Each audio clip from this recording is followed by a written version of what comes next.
नमस्कार, आप सभी दर्शकों का बहुत बहुत स्वागत करती हूँ। आप देख रहे हैं जिस टीवी। मैं हूं नेहा शुक्ला, लेकर हाजिर हूँ आज की स्ट्रेट टॉक। तो मुकदमों पर सुप्रीम कोर्ट ने रोक लगा दी है और इसी के साथ साथ कुछ सवाल बहुत गहरे हो चले हैं। महाराष्ट्र में जिस तरीके से चुनाव आयोग की भूमिका देखने को मिल रही है, कार्यशैली देखने को मिल रही है, वो इस तमाम परिस्थितियों को ये बताती है कि सवालिया निशान चुनाव आयोग की भूमिका पर बना हुआ है। और ये जो सवाल हैं, ये बहुत ही गंभीर सवाल हैं, जिनका पिछले साल नवंबर में हुए विधानसभा चुनाव के बाद से उत्तर तो नहीं मिल रहा है, लेकिन जो सवाल हैं वो अलग अलग रूपों में ज़रूर दस्तक दे रहे हैं। और अब कहीं ना कहीं सबूत, जिसकी बात लगातार चुनाव आयोग कर रहा था, बीजेपी अब इसको मजाकिया लहजे में ले रही है, कह रही है कि पहले क्यों नहीं बताया। लेकिन जिन आरोपों को, जिन दस्तावेज़ों को पहले भी चुनाव आयोग के सामने रखा गया, उस पर भी किसी तरह की कार्रवाई नहीं हुई और कहीं ना कहीं हवाला बॉम्बे हाई कोर्ट के आदेश का दिया गया। तो कुछ सवाल हैं, आइए पहले अपने दर्शकों के सामने हम रखें स्ट्रेट टॉक के कुछ फैक्ट्स और सवाल, और उसके बाद हम समझते हैं, समझने की कोशिश और अपने दर्शकों तक ये सच पहुंचाने की कोशिश करेंगे कि चुनाव आयोग की भूमिका पर बार बार उठ रहे इस तरीके के सवाल, क्या भारत में चुनाव की जो प्रक्रिया है, इस पर मतदाताओं का भरोसा कितना लगातार इसको नुकसान पहुंच रहा है। महाराष्ट्र में चुनाव आयोग की कार्यशैली पर दाग, ये बहुत बड़ा सवाल है, क्योंकि अब डेटा जो निकलकर सामने आ रहा है वो इस सवाल को अब मजबूत आधार देता हुआ दिख रहा है। पनवेल विधानसभा सीट, इस पर बड़े पैमाने पर फर्जी वोटर्स, ये दलील पेश की है मिस्टर बलराम पाटिल हैं, जो कि पूर्व विधायक रह चुके हैं, लेकिन पिछला विधानसभा चुनाव उन्होंने बीजेपी के जो उम्मीदवार थे ये उनसे वो हार गए थे और मात्र 51,000 वोटों के फर्क से वो हारे। लेकिन वो अपनी हार स्वीकार नहीं कर रहे थे, क्योंकि इस हार में उन्हें कुछ गड़बड़ नजर आ रही थी। एक बड़ी बात सुप्रीम कोर्ट की तरफ से ये सामने आई कि सुप्रीम कोर्ट ने लोक नीति CSDS के संजय कुमार, जिन पर 2 FIR, और दर्शकों को बता दें कि ये FIR संजय कुमार पर चुनाव आयोग ने ही दर्ज करवाई थी।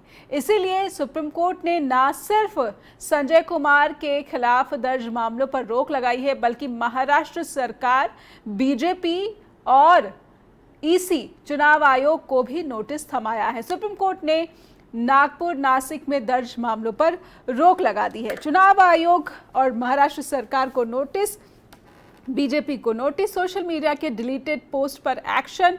इससे साबित होता है कि चुनाव आयोग किस तरीके से काम कर रहा है। सोशल मीडिया का एक पोस्ट जिसे डिलीट किया गया संजय कुमार की तरफ से, माफ़ी भी मांग ली गई कि कहीं ना कहीं डेटा को पढ़ने में हमसे गलती हुई, लेकिन बावजूद इसके क्रिमिनल ऑफेंस के धाराओं के तहत उनके खिलाफ नासिक और नागपुर में शिकायतें, मामले दर्ज कराए गए। तो क्या इसे चुनाव आयोग के पक्षपाती रवैये का साफ नमूना ना कहा जाए? वही चुनाव आयोग जो 2024 में नवंबर से हुए चुनाव के बाद, उससे पहले भी लगातार उम्मीदवार के ठोस आधार पर की जा रही शिकायतों पर कोई कार्रवाई तक नहीं कर रहा था।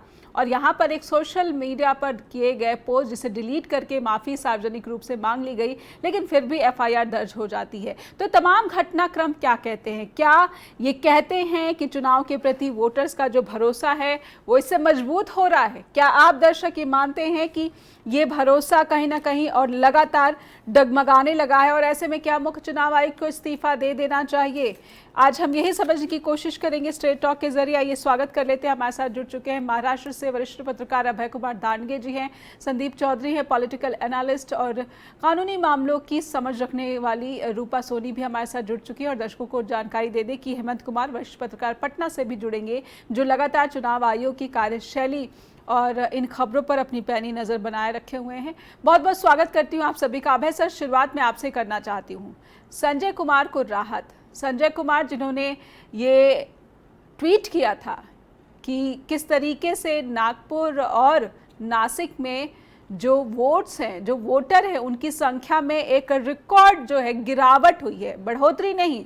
कांग्रेस ने ये दावा किया था कि महाराष्ट्र के विधानसभा चुनाव में लोकसभा चुनाव के बनिस्बत अचानक से करोड़ों की तादाद में मतदाता जुड़ जाते हैं, लेकिन संजय कुमार, लोक नीति CSDS के को फाउंडर, उन्होंने कहा कि 37% से 40% तक का की गिरावट देखी गई इन दो सीटों पर। हालांकि उन्होंने आंकड़ों की गलती मानी और फिर माफी भी मांग ली। अब सुप्रीम कोर्ट से जिस तरीके से उनको राहत मिली है, उनके खिलाफ मामलों पर रोक लगा दी गई है, क्या ये सीधा सीधा चुनाव आयोग की भूमिका पर एक और गंभीर प्रश्न चिन्ह नहीं खड़े करता है? अभय जी। नेहा जी, आज का जो विषय हमने चुना है वो बहुत ही एक अच्छा विषय जिसको हम कहेंगे। साथ में ही महाराष्ट्र के अंदर चुनाव आयोग के कामकाज के ऊपर बहुत से बातें उठ रही है। जी और जैसा नेहा जी आपने अभी कहा है कि सुप्रीम कोर्ट से उन्हें राहत की जो बात हम लोग कह रहे हैं, जी उस हिसाब से अगर देखेंगे तो पहले हमें ऐसा बताया गया कि जो वोटर्स की जो संख्या बढ़ी है उसके लिए चुनाव आयोग ने इलेक्शन के 2 दिन पहले तक नाम दर्ज कराने के लिए सुविधा उपलब्ध कराई थी। जी उस वजह से वोटर्स की जो संख्या है वो बढ़ सकती है, ऐसा हम मान भी लेंगे। लेकिन जहां पर वोटर्स की संख्या कम बताई जा रही है, जी जिसको लेकर चुनाव आयोग के ऊपर आज जो एक शिकंजा कसा जा रहा है, उस बारे में लोगों के अंदर बहुत अलग चर्चा है।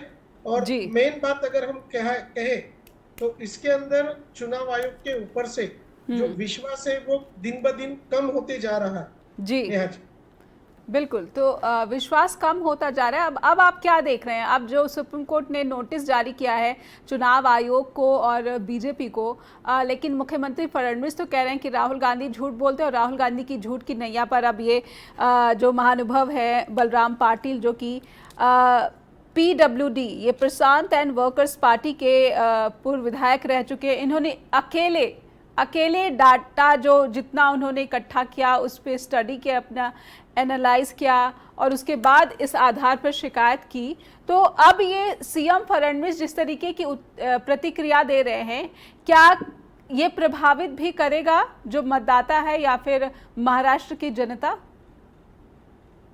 नेहा जी, अभी जो चुनाव आने वाले हैं दिवाली के बाद में, जैसे कि मुंबई महानगर पालिका है और महाराष्ट्र के सभी महानगर पालिका जिला परिषद के जो चुनाव होने जा रहे हैं, जब जो दिवाली के बाद होंगे चुनाव, उसके अंदर ये मुद्दा बहुत ज्यादा गरमाएगा।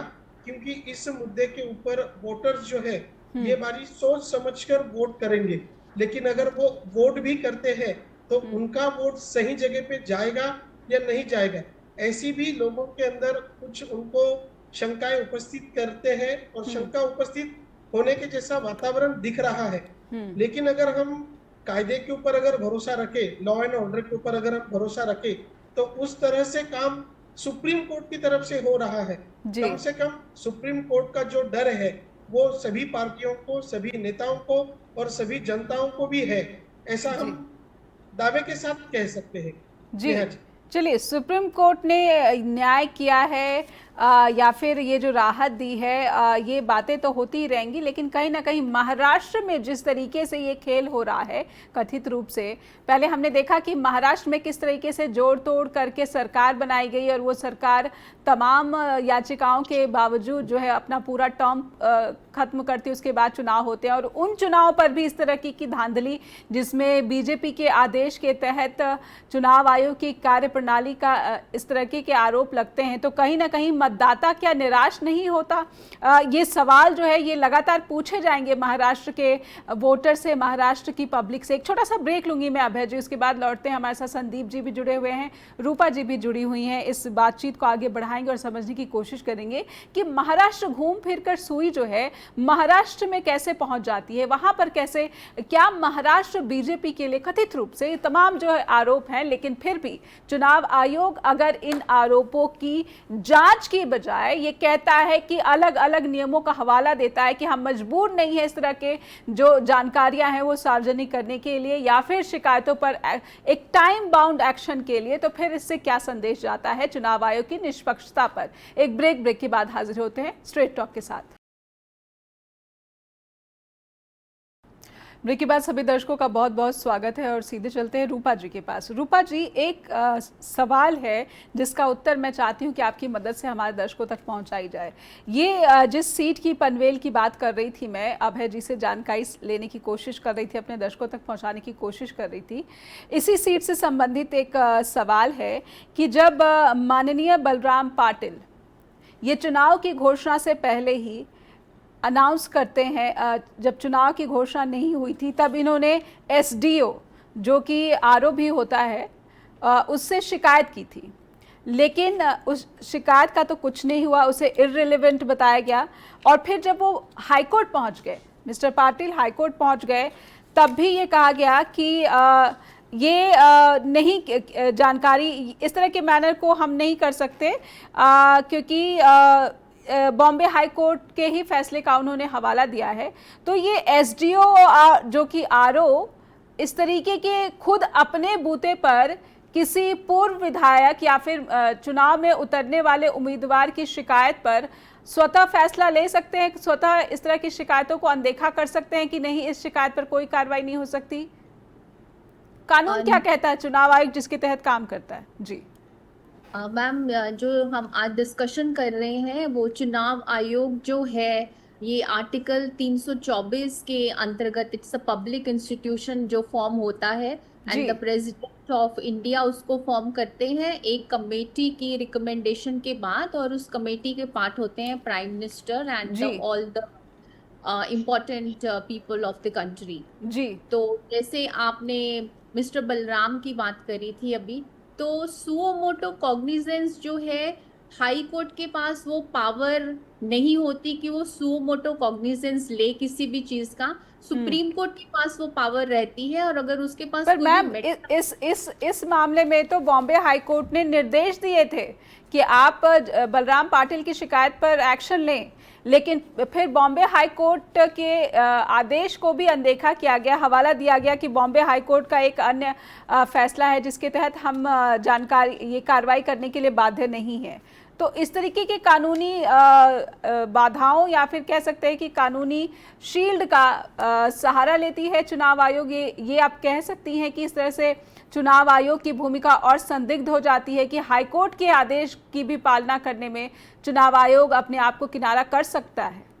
No, I can say this is a procedural lapse.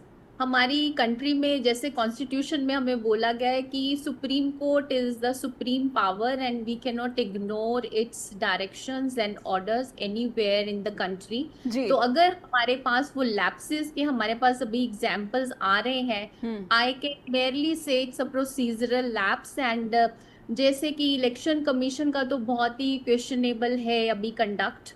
जी, जैसे मैम आपने बात करी संजय कुमार जी की भी, जो भी उनपे एफआईआर्स लगाई थी, अगर मैं भारतीय न्याय संहिता के अकॉर्डिंग देखूं तो उनपे वो डेफमेशन लगाया था, फॉर्जरी, आपराधिक मामला दर्ज किया गया। जी, defamation was a part of the sections and forgery, forge documents, use of the forge documents was one.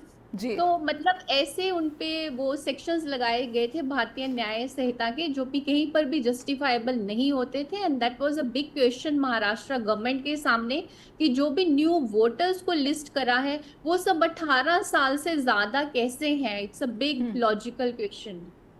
जी बिल्कुल, चुनाव आयोग ही ये निर्देश देता है कि संजय कुमार के खिलाफ इस तरीके की धाराओं के तहत मामले दर्ज किए जाएं, क्योंकि उन्होंने चुनाव आयोग की विश्वसनीयता को नुकसान पहुंचाने की कोशिश की है।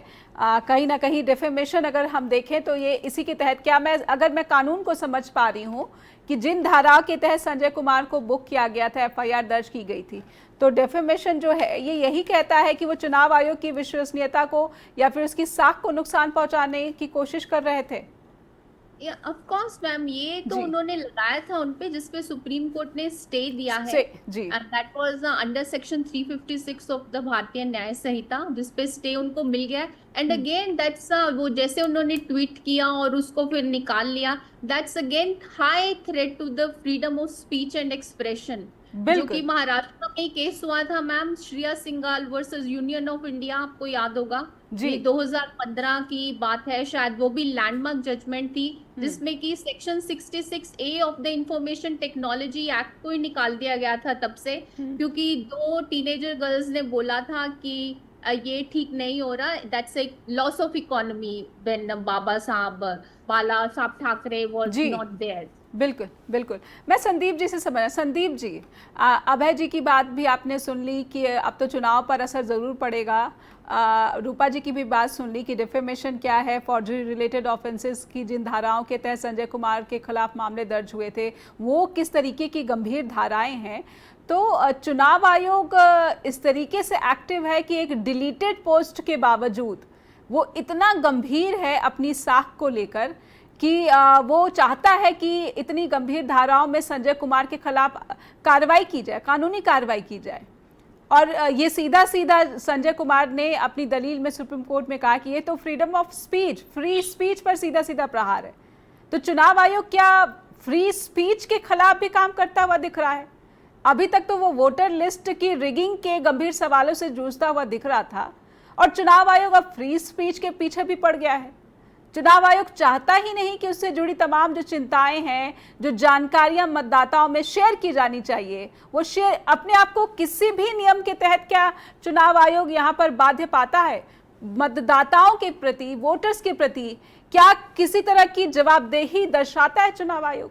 जी देखिए नेहा जी, अगर आज की तारीख में आप चुनाव आयोग को महसूस करें, देखें, समझें और पढ़ें जी, तो कहीं ना कहीं ये पता चलता है कि चुनाव आयोग एक प्रेशर क्रिएट करने की कोशिश करता है। जिस तरीके से संजय कुमार वाला मामला है, मैं ये मानता हूँ संजय कुमार के आंकड़े गलत हो सकते हैं। चुनाव आयोग का काम था कि आपके ये आंकड़े गलत है और सही आंकड़े ये चीज है, जनता के सामने रखता। अगर एफआईआर करने वाला मामला है, मुकदमा दायर करने वाला मामला है, तो मुझे ये बताइए, जब चुनाव आयोग के सामने अनिल मसीह ने मामला किया तो क्या हुआ? कहाँ मुकदमा दायर चुनाव आयोग ने कराया? क्या वो जेल गया? अभी सारे हिंदुस्तान के सामने पानीपत का मामला आया, जो 2022 में जिस व्यक्ति को आपने ईवीएम के माध्यम से भी चुनाव हरा दिया और वो आज सुप्रीम कोर्ट में जाकर के जीत जाता है, तो क्या चुनाव आयोग ने कुछ अधिकारियों के खिलाफ कार्रवाई की, किसी के खिलाफ एफआईआर दर्ज कराई, किसी को जेल भेजने का काम किया? अभी आपने देखा अनुराग ठाकुर ने भी एक प्रेस कॉन्फ्रेंस की थी जब राहुल गांधी ने आरोप लगाए, तो उन्होंने कहा कि जो अखिलेश यादव का चुनाव जीता गया और भी 5-6 सीटों के उन्होंने उदाहरण दिए कि वहां पे फेक वोट बनी हुई है और गलत तरीके से चुनाव जीते गए हैं। वो भी आरोप सीधा सीधा चुनाव आयोग पर था। क्या चुनाव आयोग ने एक बार भी अनुराग ठाकुर के खिलाफ कोई शिकायत की या कोई ऐसा वक्तव्य देने को कहा, कोई उनको शपथ पत्र देने को कहा या कोई एफआईआर कराई? नहीं कराई। तो मैं ये कह रहा हूं कि अगर आप चीजों को मॉनिटर करेंगे नेहा जी, तो आप पाएंगे कहीं न कहीं जैसे बीजेपी की या सरकार की ढाल बनकर के चुनाव आयोग बार बार खड़ा हो जाता है। इसीलिए चुनाव आयोग पर आज उंगली उठती है। चुनाव आयोग के अंदर जो सिलेक्शन होते हैं, जो लोग अपॉइंट किए जाते हैं लगातार, वो भी सुर्खियों में बने रहते हैं, उनके ऊपर भी उंगलियां उठती हैं। अब चुनाव आयोग के जो कार्य हैं, जो काम करने का तरीका है, उस पर भी लगातार उंगलियां उठ रही हैं। बिल्कुल, और चीजों को लगातार दबाया जाता है। जो आपने पनवेल का जिक्र किया नेहा जी, उस बात पर मैं अगले राउंड में पनवेल को थोड़ा डिस्कस करना चाहती हूँ। एक ब्रेक ले लेते हैं संदीप जी, एक ब्रेक के लिए रुकते हैं। स्ट्रेट टॉक के दर्शकों से अनुरोध की बने रहिए जस्ट टीवी के इस खास कार्यक्रम के साथ। लौटेंगे ब्रेक के बाद। फिर से स्वागत है सभी दर्शकों का। आप देख रहे हैं स्ट्रेट टॉक और सीधे लेके चलते हैं दर्शकों को हेमंत जी के पास। हेमंत कुमार पटना से सीनियर जर्नलिस्ट हमारे साथ जुड़ चुके हैं और हमारे साथ पहले से बने हुए अभय कुमार दानगे जी, वरिष्ठ पत्रकार महाराष्ट्र से, संदीप चौधरी पॉलिटिकल एनालिस्ट और Rupa Soni legal issues expert. Hemant sir, Supreme Court ने सीडीएस लोकनीति के को फाउंडर संजय कुमार को जिस तरीके से राहत दी है, पर ये पूरा का पूरा सवाल और ये घटनाक्रम, एक बात तो हम कह सकते हैं कि महाराष्ट्र में जब बात वोटर लिस्ट की आती है, चुनाव आयोग की कार्यशैली की विश्वसनीयता की आती है, तो नागपुर और नासिक जैसी सीट के लिए चुनाव आयोग की साख को लेकर चिंता दिखती है। लेकिन जब बात पनवेल और उरण, बेलापुर, एरोली जैसी जगहों की आती है, तो चुनाव आयोग बॉम्बे हाईकोर्ट चले जाने के बावजूद जो है वो किसी भी तरह की कार्रवाई से इनकार करता है। ये तमाम पक्षपाती कार्यशैली की बातों की तरफ इशारा करती है। हेमंत जी, आपकी टिप्पणी लेना चाहती हूं मैं। महाराष्ट्र में जो घूम फिर कर चुनाव आयोग की भूमिका पर संदेह और गहराता जा रहा है, इसे आप कैसे देख रहे हैं?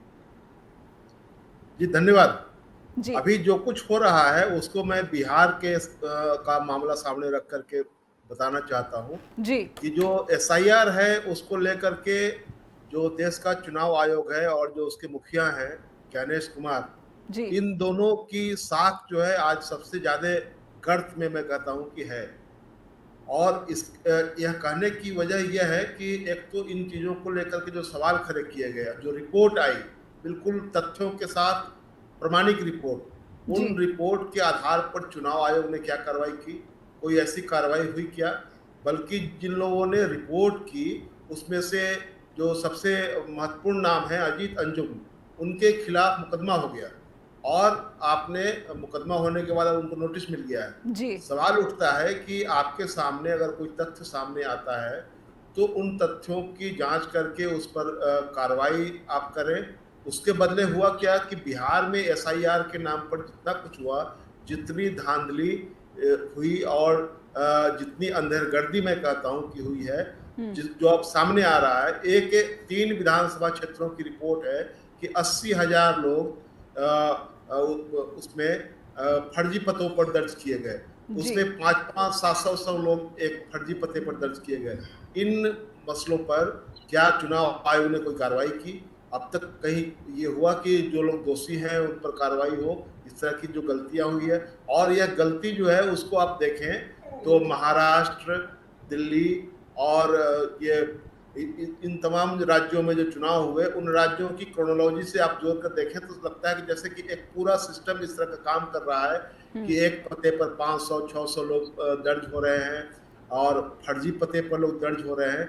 इस तरह की तमाम कार्रवाइयां हो रही है और उस पर कोई चुनाव आयोग की ओर से कुछ नहीं हो रहा है। बल्कि जब मुख्य चुनाव आयोग प्रेस कॉन्फ्रेंस करने के लिए आए, एक तो उनकी टाइमिंग को लेकर बहुत सवाल खड़े हुए, दूसरे के जिस अंदाज में वो बात कर रहे थे वो लग रहा था कि चुनाव आयोग अपना स्टैंड क्लियर करने के लिए नहीं आया है बल्कि नेता विपक्ष को धमकाने के लिए आया है।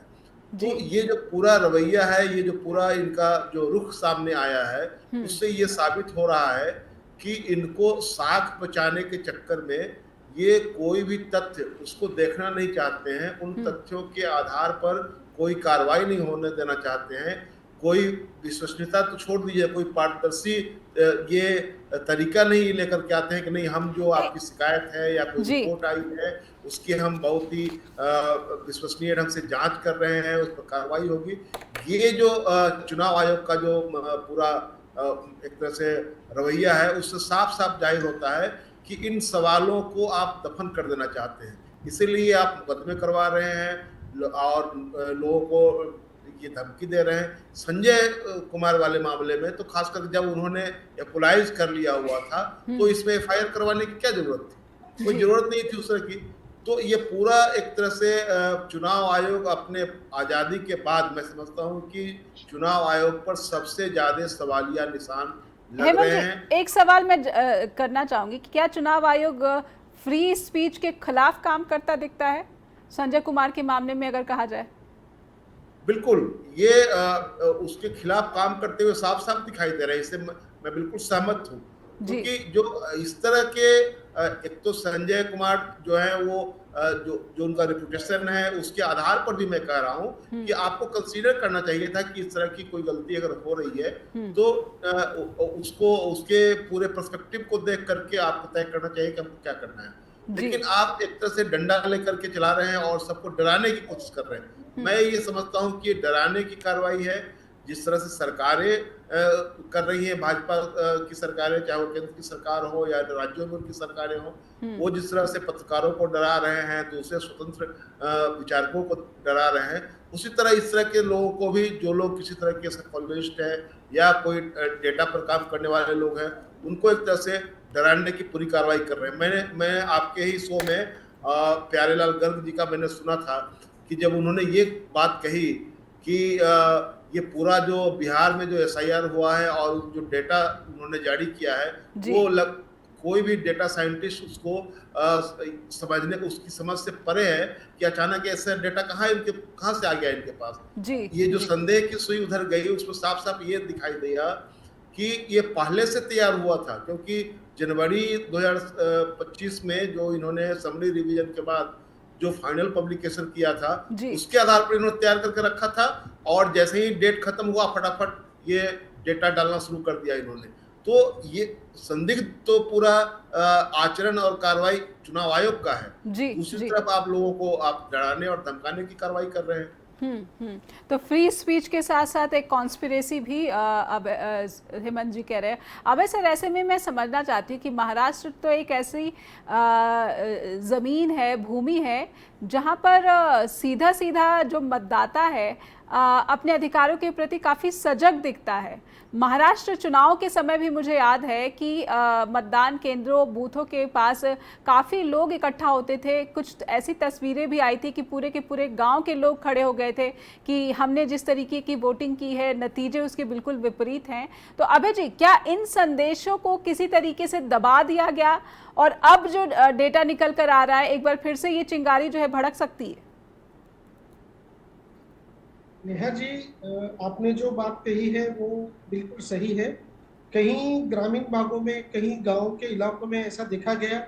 उन लोगों का ऐसा कहना था कि हमने जिनको वोट दिया है उनको तो वोट हमारे शायद गए ही नहीं और चुनकर तो दूसरा ही आ गया।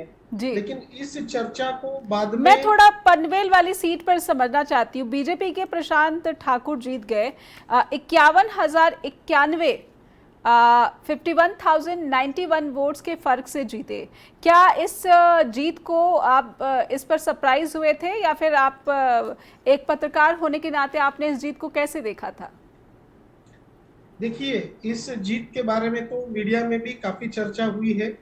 कई लोगों ने इस जीत के ऊपर भी संदेह व्यक्त किया था, जी, लेकिन बीजेपी की तरफ से उसका जो खुलासा है वो भी दिया गया था। और खुद जो विनिंग कैंडिडेट है उन्होंने भी ऐसा बताया था कि बीजेपी की लहर है और उस लहर की वजह से और मेरे खुद के काम की वजह से मैं चुनकर आया हूँ। जी, जीतने वाले तो अपनी प्रतिक्रिया यही देते हैं, लेकिन अगर सही तरीके से देखा जाए तो उस जीत के ऊपर मीडिया में भी कई सारी बातें सामने आई थी और इवन पनवेल में भी अपोजिशन पार्टी वालों ने भी वो मुद्दा उठाने की कोशिश की थी, लेकिन शायद उनकी आवाज जहां तक पहुंचनी चाहिए वहां तक नहीं पहुंची। लेकिन शायद इन फ्यूचर उनको शायद न्याय मिल सकता है, ऐसा हमें आज लग रहा है। बिल्कुल बिल्कुल। मैं संदीप जी के पास आऊंगी। एक सवाल है, एक छोटे से ब्रेक के लिए लेकिन रुकते हैं, उसके बाद जब लौटेंगे तो दर्शकों को लेकर चलेंगे संदीप जी के पास। और रूपा सोरी भी लीगल इश्यूज एक्सपर्ट हमारे साथ जुड़ी हुई हैं। एक ब्रेक लेंगे, ब्रेक के बाद हाजिर होते हैं। फिर से स्वागत है आप सभी दर्शकों का। आप देख रहे हैं स्ट्रेट टॉक और सीधे चलते हैं संदीप जी के पास। संदीप जी, चुनाव आयोग ने जब प्रेस कॉन्फ्रेंस की थी और उसके बाद बीजेपी के मुख्यमंत्री महाराष्ट्र में देवेंद्र फडणवीस पनवेल के आरोपों पर जिस तरह से बयान दे रहे हैं, राहुल गांधी को जो है सिलसिलेवार एक झूठा करार दे रहे हैं, कह रहे हैं कि उस समय क्यों सोए रहते हैं, अचानक से जाग जाते हैं, क्योंकि झूठ की फैक्ट्री चला रहे हैं राहुल गांधी। पनवेल के बलराम पाटिल को भी उन्हीं की टीम का हिस्सा बता रहे हैं। तो तर्क के समंदर में क्या ये तर्क टिक पा रहे हैं? सीएम फडणवीस का बयान और जो पाटिल हैं एमवीए कैंडिडेट जिनको मात्र 51,000 वोटों से हार मिली थी, इसे आप कैसे देख रहे हैं? ये तर्क के समंदर में अगर ये ढेर हो जा रहे हैं या फिर डूब जा रहे हैं तो फिर सरकार और सरकार के जो मतभेद है इसके लिए भी कोई कम खतरा नहीं माना जा सकता? जी देखिए नैया जी, जहां तक भारतीय जनता पार्टी के नेताओं की बात है या महाराष्ट्र के मुख्यमंत्री की बात है जी, ये एक दूसरे के लिए ढाल बने हुए हैं। बीजेपी के नेता चुनाव आयोग की ढाल बनकर के आते हैं और जब चुनाव आयोग अपनी प्रेस कॉन्फ्रेंस करता है, आप उनकी लैंग्वेज देखना, एक पॉलिटिशियन वाली लैंग्वेज होता है, एक चुनाव आयोग की या इलेक्शन कमीशन की वो लैंग्वेज होती नहीं है। लेकिन अगर हम पनवेल की बात करें तो ये देखिए, पनवेल पनवेल में आज की तारीख में नेहा जी, सबसे पहले तो हमें ये समझना पड़ेगा कि विपक्ष के लिए चुनाव लड़ना कितना मुश्किल हो गया। विपक्ष को अब चुनाव आयोग भी बनना पड़ गया है। वो सबसे पहले अपनी विधानसभा वाइज, गांव वाइज अपनी वोटर लिस्ट चेक करता है कि क्या फेक है क्या नहीं। पनवेल के जो कैंडिडेट थे, पनवेल के कैंडिडेट को जिस तरीके का माहौल देश में बना हुआ है, पहले से शक हो चुका था और उन्होंने विधानसभा वाइज चीजें देखी। एक विधानसभा में करीब 28,000 वोटों का फेक वोट थी, एक में 27,000 और टोटल 4 विधानसभाओं का उन्होंने आंकड़ा इकट्ठा किया तो 85,211 वोट फेक वोट उनको मिली।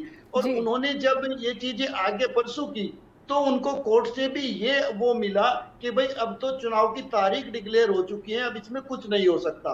और उन्होंने हिम्मत से चुनाव लड़ा, वो चुनाव लड़ने के बाद चुनाव हार गए, लेकिन उन्होंने हार नहीं मानी। उसके बाद उन्होंने वो आंकड़े जुटाए कि ईपिक नंबर, एक ही ईपिक नंबर से लोगों ने अलग अलग बूथ पर, सेम व्यक्ति ने अलग अलग बूथों पर कितने वोट डाले हैं। तो इससे देखिए चुनाव आयोग पर सवालिया निशान खड़ा होता है और ये एक पनवेल की स्थिति है। इसके बाद आपके दिमाग में ये भी चीजें आएंगी कि भाई जैसे हरियाणा का चुनाव हुआ था, नहीं अजीत, समझने वाली बात आपको बता रहा हूँ। हरियाणा का चुनाव हुआ, जेजेपी के गठबंधन से 5 साल सरकार चली। बीजेपी के नेताओं को और कार्यकर्ताओं को ये चीज पसंद आनी चाहिए थी कि जेजेपी ने समर्थन दिया। अगर बीजेपी की सीटें बढ़ के आ जाती है और सरकार बना जाती है तो जेजेपी की सीटें भी बढ़नी चाहिए थी, लेकिन जीजीपी की सीटें तो 0 हो जाती हैं। और बीजेपी का एक भी काम आप मुझे ऐसा नहीं बता सकते जिसके दम पर हरियाणा में वो तीसरी बार सरकार बनाने में बिल्कुल, यानी एंटी इनकम्बेंसी वाला जो एक फैक्टर है, जो राहुल गांधी ने भी कहा था कि इसका सभी राजनीतिक दलों पर असर तो होता है लेकिन बीजेपी पर असर नहीं होता। तो ये यहाँ पर जी रूपा जी एक थोड़ा सा मैं जी संदीप जी अपनी बात पूरी करें फिर मैं रूपा जी के पास जाऊंगी। जी वही बात मैं भी बताना चाहता हूँ नेहा जी, बीजेपी पर क्यों एंटी इनकम्बेंसी का असर नहीं हो रहा है। इसका मतलब कहीं ना कहीं अनिल मसीह जैसे, आप मुझे ये बताइए कितनी सीटें होती हैं? अगर हरियाणा के अंदर 70 सीटें हैं या 90 सीटें हैं, आप क्या इतने बड़े संगठन में 90 अनिल मसीह नहीं बैठा सकते? अगर आपने हर विधानसभा का जब रिजल्ट आता है, जहां काउंटिंग होती है, वहां अपना एक अधिकारी सेट कर दिया, ज्यादा एसडीएम आप सेट कर दीजिए, ज्यादा बड़ी बात नहीं है, एक एसडीएम सेट कर दिए, एक एसडीएम ही चुनाव डिक्लेयर करवा देता है।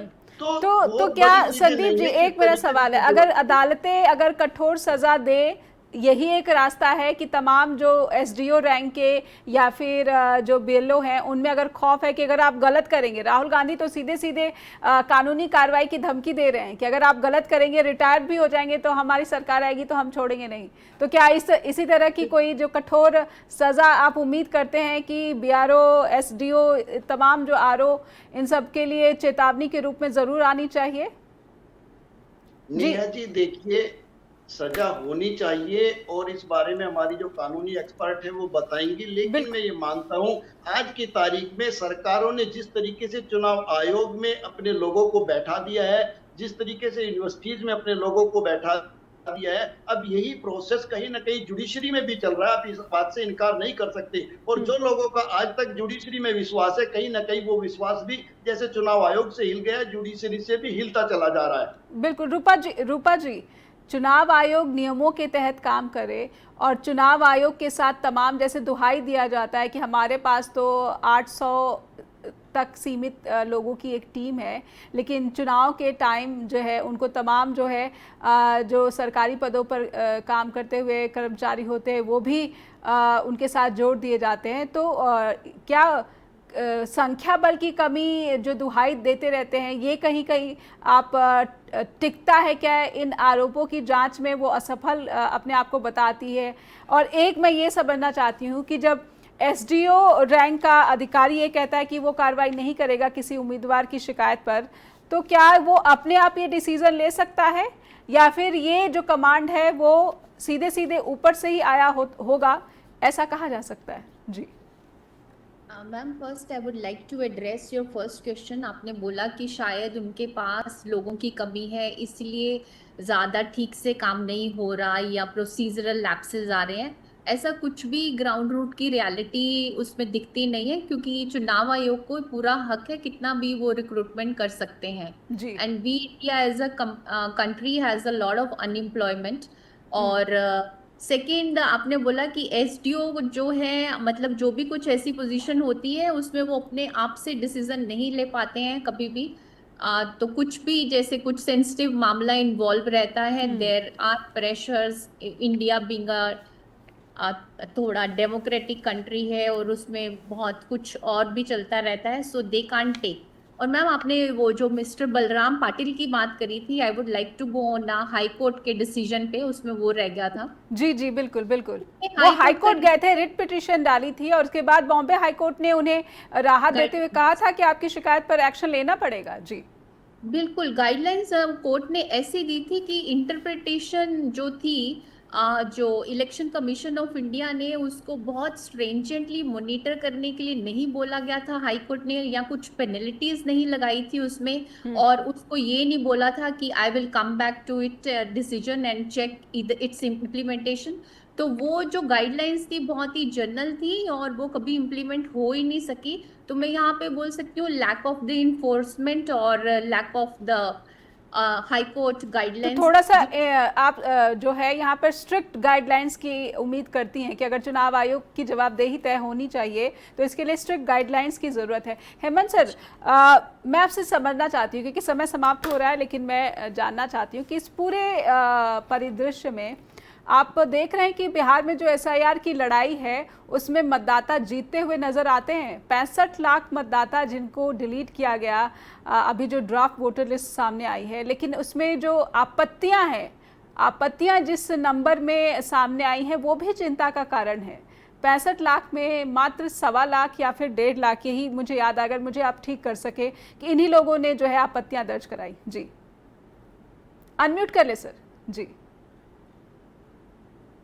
देखिए, बिहार एक ऐसा टेस्ट केस है जिसको सामने रख करके चुनाव आयोग और उसके मुखिया को आप आंक सकते हैं कि वो कहाँ कैसे कर रहे हैं। बिहार में एसआईआर के जरिए जिन 65 लाख लोगों को बाहर कर दिया गया वोटर लिस्ट से, और उसमें 35 लाख लोग जो है वो उनको बता दिया गया कि ये अस्थायी तौर पर बाहर चले गए। 22 लाख लोग के बारे में बताया गया कि मर गए, और डबल वोटर और लापता वोटर। उसके बाद जो इनको कंपेल किया गया कि आप वो सूची जारी करें, जब वो सूची सामने आई तो उसमें जिंदा लोग जिनको मरा हुआ बता दिया गया। ये एक भी बिहार का ऐसा बूथ नहीं है जिस बूथ पर इस तरह की गड़बड़ी सामने नहीं आई। जी। जो लोग अपने गांव घर में रह रहे हैं उनको अस्थायी तौर पर पलायित बता दिया गया, वो लोग सामने आ रहे हैं। जी। तो ये सारी चीजें जो सामने आ रही है, और जो ये लेकर के आए कि नहीं हम एक ऐसा सिस्टम लेकर के आ रहे हैं कि वोटर लिस्ट जो है बिहार का उसको पूरी तरह से प्यूरिफाई कर देंगे। जी। और उसमें कोई ऐसा व्यक्ति नहीं होगा जो अयोग्य होगा वो वोटर लिस्ट के भीतर चला जाएगा और योग्य लोग बाहर आ जाएंगे। वह उल्टा जितने दावे इन्होंने किए उसके विपरीत सारी चीजें सामने आई, और उसमें स्वतंत्र पत्रकारों ने, स्वतंत्र मीडिया चैनलों ने, सबने ये तथ्य सामने रखा। उन चीजों की जांच कराने की बात अभी तक इन्होंने नहीं कही। आप कहा क्या रहे हैं कि आप ठीक है, जो लोग बाहर चले गए अगर वो बोनाफाइड ये है तो मतदाता है तो अपना नाम जुड़वा ले, ये कौन सी बात हुई। दूसरी ओर सुप्रीम कोर्ट के में जितनी भी सुनवाइयां हुई है, मैं बहुत ही सम्मान के साथ कहना चाहता हूं कि सुप्रीम कोर्ट न्याय करता हुआ मुझे नहीं दिखता है।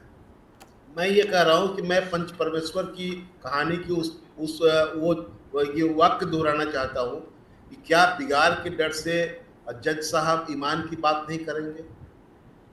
तो अभी तक तो होना चाहिए था कि इसको रद्द होना चाहिए था एसआईआर को, लेकिन उन्होंने ही कहा था कि अब 15 ऐसे लोग लेकर के आइए जो जिंदा है और उनको मरा हुआ बता दिया गया हुआ। यहाँ तो सभी बूथों पर 10-15 लोग निकल रहे हैं, और जिनको मरा हुआ बताया गया था वो तो सुप्रीम कोर्ट में चले गए थे, उनको ले जाकर खड़ा कर दिया गया था, लेकिन वहां पर कुछ बात नहीं हुई उसमें। तो ये सुप्रीम कोर्ट ने जो खुद कहा था, अगर कह लीजिए कि उन्होंने जुमला इस्तेमाल किया था, तो ये अपने आप में बहुत ही त्रासदीपूर्ण स्थिति है कि आप इस तरह की बातें कहते हैं और वो जुमला साबित हो जाता है। जाता है। बिल्कुल बिल्कुल, समय समाप्त हो गया। बहुत बहुत धन्यवाद करना चाहूँगी हेमंत सर आपका भी, अभय जी आपका भी, और संदीप जी आपका भी, रूपा जी आपका भी बहुत बहुत धन्यवाद। आप आए और स्ट्रेट टॉक के प्लेटफॉर्म से जुड़े। लेकिन एक बात कही जा सकती है कि बिहार में बाढ़ के समय SIR और आपत्तियां दर्ज करने की उम्मीद चुनाव आयोग मतदाताओं से लगा रहा है, लेकिन ये बिहार में मतदाताओं के प्रति अमानवीय चुनाव आयोग का रवैया कहा जा सकता है। और इसी तरह से महाराष्ट्र में जो चिंताएं सामने आई हैं वो कहा जा सकता है कि ये फ्री स्पीच के खिलाफ चुनाव आयोग कार्रवाई करता हुआ दिखता है। आप क्या सोचते हैं हमें लिखकर पहुंचाएं info@justbroadcasting.com या फिर neha@justbroadcasting.com पर भी शेयर कर सकते हैं अपना विचार, अपने अनुभव हमारे साथ। जुड़े रहिए जस्ट टीवी पर। नमस्कार।